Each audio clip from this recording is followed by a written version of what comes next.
Bíblia para a Igreja. A Epístola de Efésios, com João Paulo Thomaz de Aquino.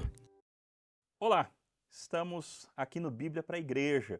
O nosso objetivo é explicar os trechos da Bíblia de maneira que você possa ler a Bíblia com maior proveito aí na sua casa. Não substitua a sua leitura da Bíblia, leia as Escrituras e acompanhe o nosso programa com a Bíblia aberta.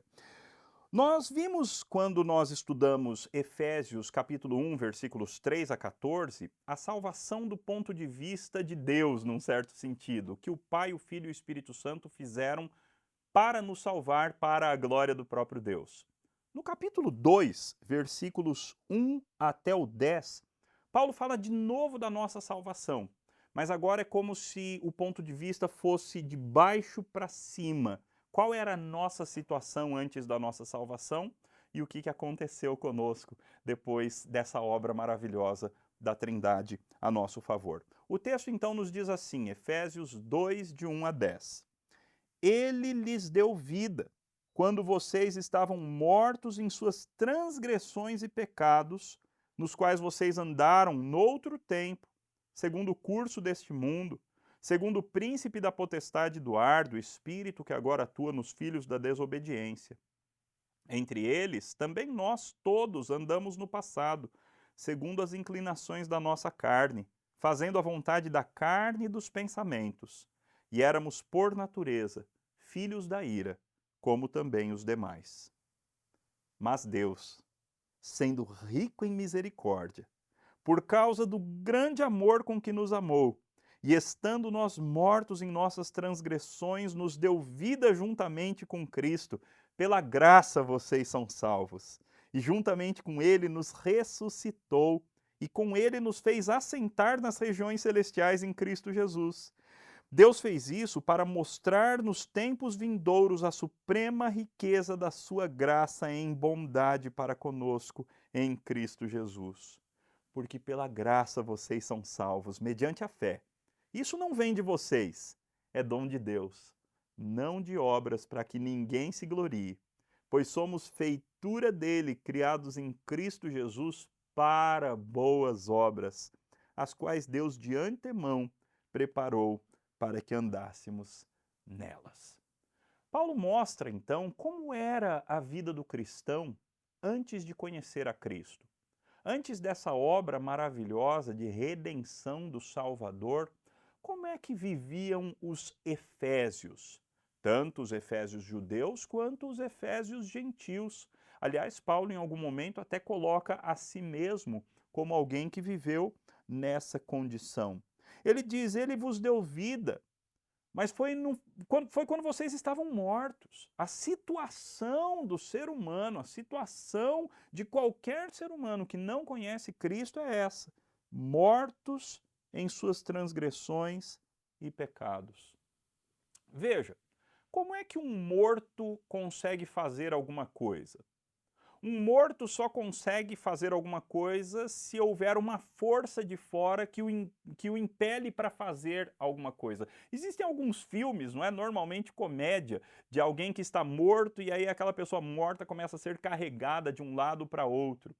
Veja, a situação do homem sem Cristo não tem nada de engraçado, é uma situação de morte, mas ele ainda faz várias coisas. Por que o homem morto, o homem espiritualmente morto, faz várias coisas? Porque existem forças que operam nele. Paulo apresenta 3 forças que operam no homem sem Cristo. Essas 3 forças são introduzidas com a palavrinha segundo. Olha só o texto. Mortos em transgressões e pecados, nos quais vocês andaram no outro tempo. Número 1, segundo o curso deste mundo. O homem sem Cristo, ele age segundo o curso desse mundo. Ele anda segundo o curso deste mundo. Ele pensa segundo o curso deste mundo. Ele trabalha, ele se entretém, ele se relaciona em família segundo o curso deste mundo. O mundo é a sociedade. É aquilo que todos fazem. Sabe quando o filho do crente chega e fala assim, mas mãe, todo mundo está fazendo isso. Pois é, esse é o curso do mundo. É a junção, a soma de todos os ímpios. a soma de todas as forças que operam na sociedade. No caso da nossa sociedade, grandes conglomerados empresariais, países com toda a sua força política, artistas com toda a sua influência, influencers de internet, tudo isso junto forma o curso deste mundo. A ciência tem parte nisso, o curso deste mundo. O homem ímpio, o homem sem Cristo, ele age segundo o curso deste mundo, mas também segundo o príncipe da potestade do ar, do espírito que agora atua nos filhos da desobediência. Note, o homem sem Cristo, a mulher sem Cristo, eles estão mortos, mas eles vivem segundo o diabo. Não só segundo o mundo, mas também segundo o diabo. O diabo é esse príncipe da potestade do ar. O diabo é o espírito que agora atua nos filhos da desobediência. Aliás, que termo triste, não é? Filhos da desobediência. Pessoas que só conseguem desobedecer. Eles estão espiritualmente mortos, mortos para Deus. Eles vivem de acordo com a vontade do diabo. Mas também segundo as inclinações da nossa carne, fazendo a vontade da carne e dos pensamentos. O homem sem Cristo, ele tem as suas vontades, mas essas vontades não são vontades puras, vontades santas, não são vontades livres, são vontades pecaminosas de um coração que está preso à vaidade, de um coração que está preso ao mal. Sem Cristo, nós somos filhos da desobediência, filhos da ira, e andamos segundo o mundo, segundo o diabo e segundo a nossa carne pecaminosa. É uma descrição absolutamente terrível e triste da raça humana sem Cristo. Louvado seja Deus pela conjunção adversativa que começa o versículo 4, não é? Mas Deus, sendo rico em misericórdia, por causa do grande amor com que nos amou, e olha que a gente estava morto em delitos e pecados, Deus nos deu vida juntamente com Cristo, pela graça sois salvos. Aqui é evidente que Paulo está apresentando a nossa salvação. Ele apresentou o nosso estado antes de Cristo e agora ele nos apresenta sob nova direção. Agora nós estamos transformados. Agora Cristo, em seu grande amor, em sua grande graça, em sua grande benignidade, Cristo vem e ele nos transforma. Ele derrama misericórdia, derrama amor, mesmo quando nós estávamos mortos. Ele agora vem e ele sopra vida dentro de nós. Ele nos dá vida, vida espiritual. O crente, portanto, já não é mais este morto em seus delitos e pecados. O crente é essa nova criação, essa pessoa totalmente refeita. Ele recebeu vida da parte de Cristo Jesus. Pela graça nós somos salvos. Essa vida tem a ver com aquilo que Paulo terminou o capítulo anterior, quando ele falou do poder de Cristo que age em nós. É essa vida. É o poder da ressurreição dentro de nós. Olha como que Paulo continua. E juntamente com ele, com Cristo, nos ressuscitou. E com ele nos fez assentar nas regiões celestiais em Cristo Jesus. Existe tanto conteúdo teológico aqui, a gente não tem tempo para explorar todo o conteúdo, mas Paulo está falando de uma das doutrinas mais lindas que existe na enciclopédia cristã, a doutrina da nossa união com Cristo. Nós já ressuscitamos com Cristo. Nós já estamos assentados nos lugares celestiais em Cristo Jesus. O crente é uma nova criatura de maneira completa e absoluta. Deus fez isso. Por que Deus fez tudo isso? Se você se lembra do que nós vimos lá no capítulo 1, versículos 3 até 14, você deve se lembrar que a obra da salvação foi para louvar a própria graça, a própria glória de Deus. Tanto a glória da graça, quanto a glória em si. Aqui é o mesmo objetivo. Olha o versículo 7. Deus fez isso para mostrar nos tempos vindouros a suprema riqueza da sua graça em bondade para conosco em Cristo Jesus.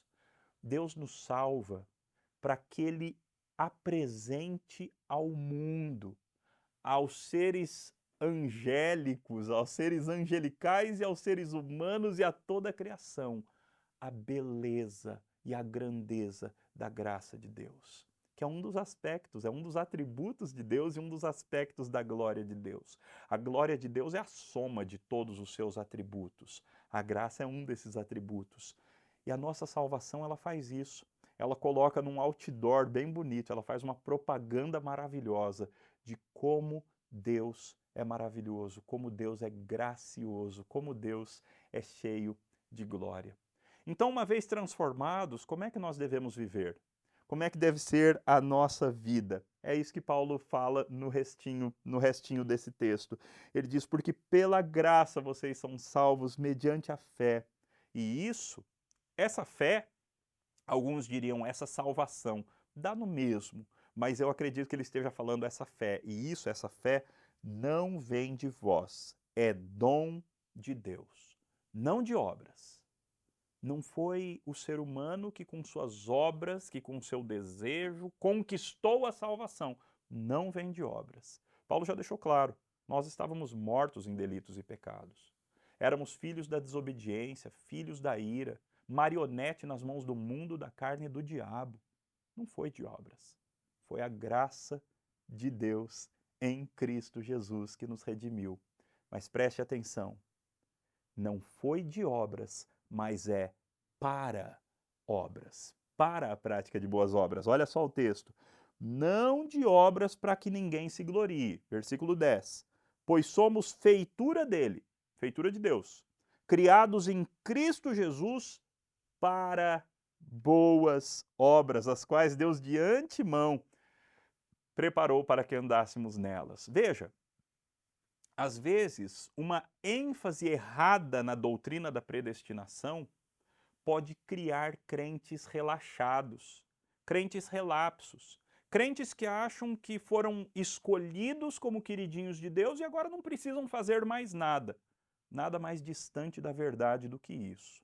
O texto deixa muito claro, nós não fomos salvos pelas obras, mas nós fomos salvos para a prática de boas obras. Que boas obras? Santidade pessoal, evangelização de outras pessoas, o uso dos dons espirituais para abençoar os nossos irmãos, o amor sacrificial a todas as pessoas, o bom desempenho dos nossos papéis sociais, como pai, mãe, filho, filha, esposo, esposa, trabalhador. Paulo vai falar sobre tudo isso. Toda essa vida prática tem a ver com prática de boas obras. E foi para isso que você foi salvo.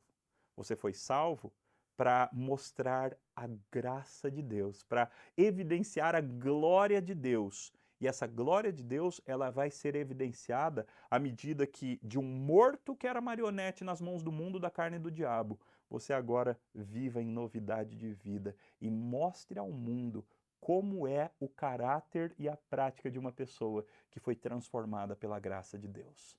Esse é o convite, que você viva o Evangelho, que você viva a salvação de Cristo Jesus.